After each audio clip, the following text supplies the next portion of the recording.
Hi, I'm Adam at Broward Tutorial Services. For most of us, taking the SAT is a distant memory. 30 years ago, most people took the test once with little training, and college admissions was far less competitive. So as your children enter this competitive process, it can be intimidating and frustrating. So what exactly can you do to help your child to do well on the SAT or ACT so they can get into the college of their choice? Well, here's a few suggestions from the experts at Broward Tutorial Services. Before they begin preparing, encourage your child to read. A great deal of the test, including math, consists of reading comprehension. Developing this skill early is essential.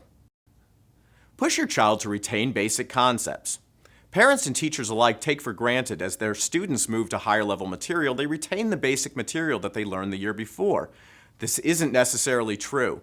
Encourage your child to review the material and don't be surprised if they need to do so again before the test. Be as positive about standardized testing as you can be. Even those of us in the testing industry feel that standardized testing is often overdone. However, it is a reality of college admissions, and with practice and solid skills, it can be improved in even the weakest of students. Start prepping early. Whether your child is a stronger or weaker test taker, getting started early is essential. You should begin exploring which test to take as early as spring of sophomore year and begin testing no later than the winter of your junior year of high school. As your students prepare, here's a few suggestions. First of all, invest in expert help. There's no question that hiring the correct coach is essential. Even the best self-preparation with expert strategy just doesn't provide the same thing that tutors provide. Though test prep may be expensive, it may be the key to tens of thousands of dollars in scholarship money and admissions to a more competitive university for your child. Make sure students practice and do their homework. This may be the biggest thing you can do. The key to improvement is practice, and those kids who do their homework in our classes attentively and punctually do much better on the test and make much better gains than those that do not. Be positive with your kids again. College admissions is stressful. In addition to all the work they do at school, they then have to pass these tests. Motivate them as much as you can. Be patient. It's important to think of this as a year-long process.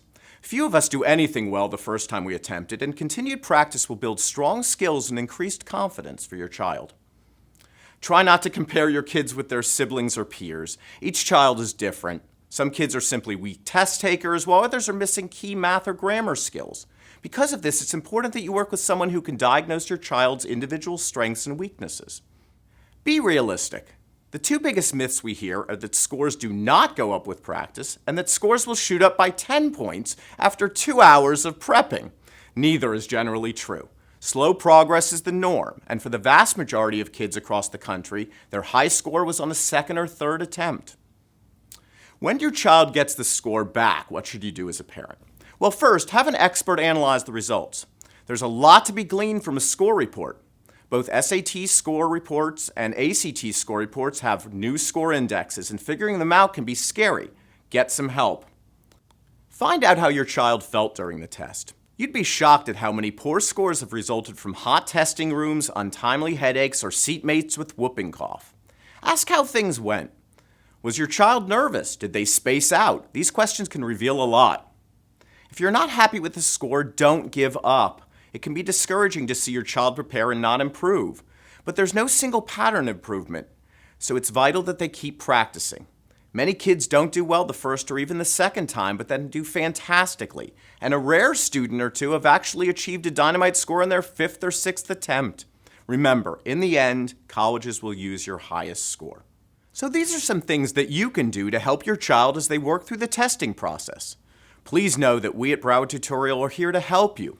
If you have any questions or concerns, please contact us, and remember, get started early. Thanks, and look forward to our next tip.